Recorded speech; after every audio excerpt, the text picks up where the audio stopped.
ప్రస్తుతం మనం పశ్చిమ గోదావరి జిల్లా తాడేపల్లిగూడెం జలవనరుల శాఖ డిఈ కార్యాలయం ఉన్నాం. ఈ కార్యాలయంలో ఇప్పటికే ఏదైతే చెట్లు నరికే ఏదైతే అమ్ముకున్నారనే ఆరోపణలు పెద్ద ఎత్తున వినిపిస్తున్న నేపథ్యంలో దీనికి సంబంధించి మరిన్ని విషయాలు మాట్లాడేందుకు మనతో పాటుగా ఇరిగేషన్ జేఈ పెద్దిరాజు మనతో ఉన్నారు. వారిని అడిగి మరిన్ని విషయాలు తెలిసిన ప్రయత్నం అయితే చేద్దాం. సార్ చెప్పండి, ఇది ప్రస్తుతం జలవనరుల శాఖ కార్యాలయంలో ఇన్ని చెట్లు నరకడానికి గల కారణాలు ఏంటంటారు? సార్ నమస్తే అండి. నా పేరు పెద్దిరాజు అండి, ఇరిగేషన్ జేఈని. మనకి ఏంటంటే మనకు 2 days బ్యాక్ వచ్చి మనకి నైట్ టైం వర్షాలు విపరీతంగా గాలి వేయడం వల్ల ఇక్కడ గోడవారది పైన వెనకాల చెట్టు పడిపోయి మన కాంపౌండ్ వాల్ అనేది ప్రొటెక్షన్ వాల్ అనేది పడిపోవడం జరిగిందండి. ఇది జరిగినప్పుడు ఎమర్జెన్సీ వెంటనే మనకి ఇదంతా పడిపోయి ఆఫీస్కి కూడా వెళ్తానికి దారి లేకపోవడంతో ఎమర్జెన్సీగా ఓవరాల్ ఇన్స్ట్రక్షన్స్ హైయర్ అథారిటీ దగ్గర తీసుకొని ఈ చెట్టుని తొలగించడానికి ఏర్పాటు చేయడం అండి. దీంతోపాటు కూడా ఆల్రెడీ ఫర్దర్గా ఇంకేమైనా మనకి పబ్లిక్ ఉన్న చెట్లు కూడా గవర్నమెంట్ ప్రాపర్టీ ఎక్కడ డ్యామేజ్ అయ్యిద్దు అని చెప్పి చెట్లు ఆల్రెడీ వాలిపోయి బిల్డింగ్ మీదకి ఉన్న చెట్టు కూడా అదొక చెట్టు, ఇక్కడ కూడా బిల్డింగ్ దగ్గర ఉన్న చెట్లు కూడా తొలగించడం జరిగిందండి.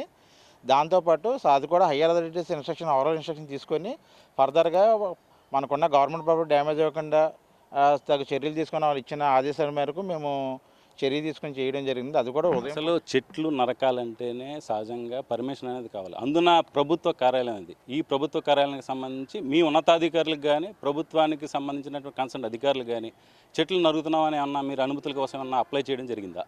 అదే ఎమర్జెన్సీలో మేము చేయడం తప్ప ఇప్పుడు ప్రస్తుతానికి ఇంకా చేయలేదండి. దానికి ఫర్దర్గా ఫిబ్రవరి చేద్దాం, ముందు అడ్డు లేకుండా తొలగించమని చెప్పారండి పడిపోయిన చెట్లు, అందుకని తొలగించాము.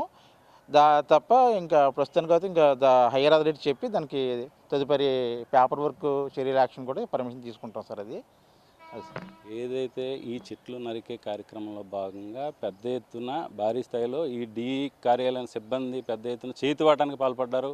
ఈ డబ్బులు ఏదైతే ఈ నరికి ఈ అడితీకి అమ్ముకుని సొమ్ములు చేసుకున్నారని ఆరోపణలు ఉన్నాయి. దీనికి మీ సమాధానం?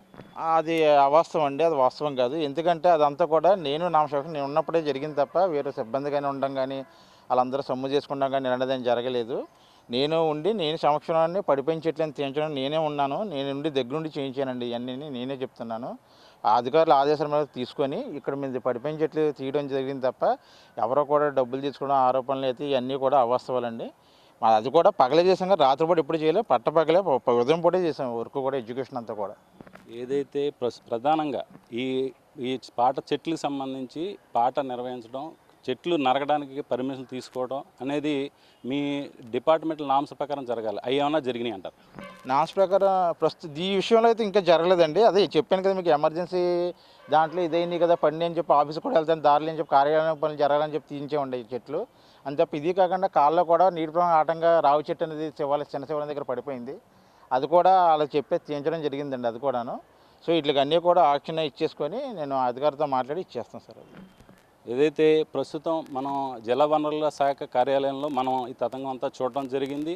దీనికి సంబంధించి ప్రధానంగా జలవనరుల శాఖకు సంబంధించి సుమారు 7 పైగా చెట్లు పైచిలికే నరకడం జరిగిందని కూడా ఆరోపణలు పెద్ద ఎత్తున వస్తున్న నేపథ్యంలో దీనికి సంబంధించి ఇక్కడి నుంచి డిఈ స్థాయి నుంచి కింద స్థాయి సిబ్బంది అంతా అమ్ముకున్నారని పెద్ద ఎత్తున ఆరోపణలు వస్తున్నాయి.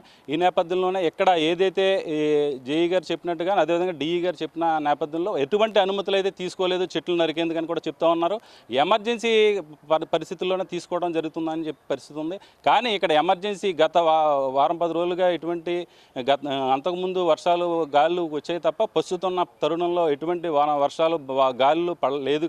కావున దీనికి సంబంధించి పూర్తి స్థాయిలో అనుమతులు ఏది లేకుండా ఇక్కడైతే చెట్లు నరకటం, అదేవిధంగా ఎటువంటి పాట కూడా నిర్వహించలేదు మనకు తేటతలు అవుతున్న నేపథ్యంలో అయితే అధికారులు అయితే వివరణ ఏదైతే మేము ఎమర్జెన్సీ పర్పస్లో చేసామని చెప్పి విషయానికి పొంతన లేనట్టుగా మనకైతే తెలుస్తున్న నేపథ్యం అయితే ఉంది. దీనికి సంబంధించి ఉన్నతాధికారులు ఏ విధంగా అయితే స్పందిస్తారో వేచి చూడాల్సిన పరిస్థితి ఉంది. ఇది ఇక్కడ ఉన్న తాజా పరిస్థితి. కెమెరా పర్సన్ అలీతో రంగ సురేష్, పశ్చిమ గోదావరి జిల్లా తాడేపల్లిగూడెం నుంచి.